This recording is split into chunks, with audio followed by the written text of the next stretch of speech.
தமிழகத்தினுடைய ஒரு மக்கள் சக்தியாக தனிப்பெரும் அரசியல் இயக்கமாக இருக்கக்கூடிய பாட்டாளிகளால் உருவான நம்முடைய பாட்டாளி மக்கள் கட்சி மிக முக்கியமான ஒரு முடிவெடுத்து நம்முடைய பாரத பிரதமர் நரேந்திர மோடி ஐயாவுடைய கரத்தை வலுப்படுத்தி மூன்றாவது முறையாக 400 எம்பிக்களை தாண்டி நம்முடைய தேசிய ஜனநாயக கூட்டணி ஆட்சிக்கு வர வேண்டும் என்கின்ற ஒரு வேள்வியோடு களமிறங்கி இருக்கின்றார்கள். முதல்ல தமிழகத்தினுடைய இந்தியாவினுடைய தனிப்பெரும் அரசியல் தலைவராக திகழ்ந்து கொண்டிருக்கக்கூடிய மருத்துவர் டாக்டர் ராமதாஸ் ஐயா அவர்களுக்கு எங்களுடைய நன்றிகளை தெரிவித்துக் கொள்கின்றோம்.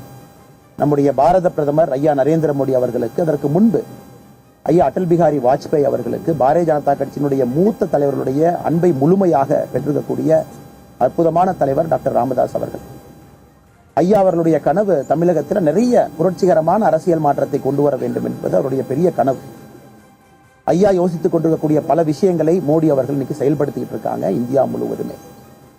இன்னைக்கு இந்த கூட்டணி ஒரு வலிமையான கூட்டணி. பாட்டாளி மக்கள் கட்சியினுடைய தலைவராக இருக்கக்கூடிய டாக்டர் அன்புமணி ராமதாஸ் அவர்கள் நம்ம பார்த்துக்கிட்டு இருக்கோம். நிறைய புதிய விஷயங்களை, அற்புதமான அரசியலை, தமிழகத்திலே மாற்று அரசியலை கொண்டு வர வேண்டும் என்று துடித்துக் கொண்டிருக்கக்கூடிய அற்புதமான தலைவர். இன்னைக்கு ஐயா சொன்னது போல 60 ஆண்டு காலமாக தமிழக மக்களுடைய வெறுப்பை மற்றும் சம்பாதிக்கக்கூடிய கட்சிகளுக்கு விலக்காக, மாற்றாக நம்முடைய வலிமையான கூட்டணி 2024 மக்களை நம்பி மக்கள் இந்த வலிமையான கூட்டணிக்கு ஆதரவு தெரிவிப்பார்கள் என்கின்ற முழு நம்பிக்கையோடு களத்தில் இறங்கி இருக்கின்றோம். அதனால் இந்த நேரத்தில் டாக்டர் அன்புமணி ராமதாஸ் ஐயா அவர்களுக்கு, அவர்களோடு இருக்கக்கூடிய கொள்கை சற்றும் கூட பிறளாத, ஆரம்பத்திலிருந்து இன்று வரை பாட்டாளிகளாக இருக்கக்கூடிய பாட்டாளி மக்கள் கட்சியினுடைய எல்லா தலைவர்கள், தோழமை சகோதரர்களுக்கு முதல்ல நன்றியை தெரிவிச்சுக்கிறோம். காரணம், தமிழகத்தினுடைய அரசியல் நேற்று இரவிலிருந்து மாறி இருக்கிறது. உண்மையை சொல்ல வேண்டும் என்றால் தமிழகத்தினுடைய அரசியலை முற்றிலுமாக நேற்று பாட்டாளி மக்கள் கட்சி எடுத்திருக்கக்கூடிய முடிவு மாற்றி இருக்கிறது. நிச்சயமாக 2024 மாபெரும் வெற்றி. 2026 தமிழகத்தில் நாம் அனைவரும் நினைக்கக்கூடிய அரசியல் மாற்றம் நிகழும். அதனால் மறுபடியும் ஐயா மருத்துவர் டாக்டர் ராமதாஸ் ஐயா அவர்கள் அன்போடு எங்களை இங்கே வரவழைத்து எங்களுக்கு காலை சிற்றுண்டி அளித்து தன்னுடைய அன்பையெல்லாம் பரிமாறிக்கொண்டிருக்கின்றார்கள். நாங்களும் இரவோடு இரவாக கோயம்புத்தூரில் இருப்பதற்கு முக்கியமான காரணம், ஒரே மேடையிலே நம்முடைய பாரத பிரதமர் நரேந்திர மோடி ஐயாவோடு டாக்டர் ஐயாவை அமர்த்தி அழகு பார்க்க வேண்டும் என்கின்ற ஒரு ஆசையோடு இரவோடு இரவாக கோயம்புத்தூரிலிருந்து இங்கே வந்திருக்கின்றோம்.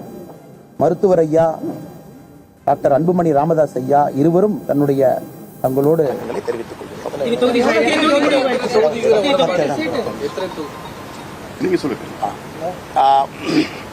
பாட்டாளி மக்கள் கட்சி நம்முடைய தேசிய ஜனநாயக கூட்டணியில் உங்களுக்கு தெரியும் 2014, 19 தொடர்ந்து களத்தில் இருக்கக்கூடியவர்கள், கடுமையாக தேசிய நலனுக்காக பாடுபடக்கூடியவர்கள்.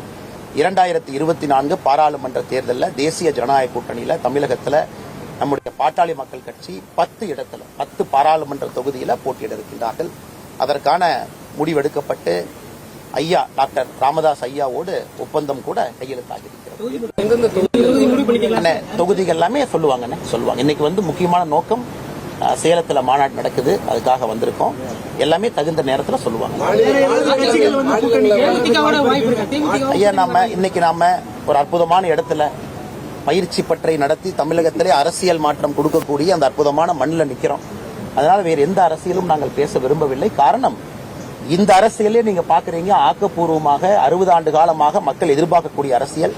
அதனால அரசியல் கேள்விகள் இன்னைக்கு தவிர்க்கிறோம். நம்ம வெளியே பேசலாங்கன்னா இன்னைக்கு நாளைக்கு. அண்ணா இங்க பாருங்க, ஒரே விஷயத்தை திரும்ப சொல்லணும் அப்படின்னா, உங்களுக்கு தெரியும் இன்னைக்கு மருத்துவர் டாக்டர் ராமதாஸ் ஐயா அவர்கள் தேசிய ஜனநாயக கூட்டணியினுடைய மூத்த தலைவராக இருக்க போறாங்க.